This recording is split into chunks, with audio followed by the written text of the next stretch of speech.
অনেকেই বলে কাউকে ভালোবাসলে সেটা মুখে বলতে হয় না, কিন্তু মানুষ সব থেকে বেশি খুশি হয় যাকে সে ভালোবাসে। সে মানুষটা যদি একবার মুখে বলে আমি তোমাকে ভালোবাসি, তখন এর থেকে বড় মধুর কথা আর কিছুই হতে পারে না। শুধু এইটুকু কথা শুনেই তো জীবনের সর্বস্বটুকু তাকে দিয়ে দেওয়া যায়। জীবনে এমন কোনো কথা আছে যা শুনলে শুধু মন ভরে না, জীবনটাও ভরে যায়। এই যে ধরুন না, যখন কেউ বলে আমি আছি তো, কথাটা কি শুধু কথার কথা? এই ছোট্ট কথাটাই বাঁচার সাহস, ভরসার জায়গা যোগায়। শুধু এইটুকু কথা শুনে জীবনের সব দুঃখ ভুলে যাওয়া যায়। আসলে কথাতেই জাদু, কথাতেই মধু।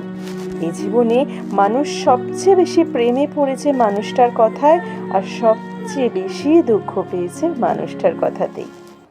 আমি তো বলবো, যে কথা বললে মানুষ ভালো থাকে, সেই কথা বলার অভ্যেস আমাদের সকলের তৈরি হোক।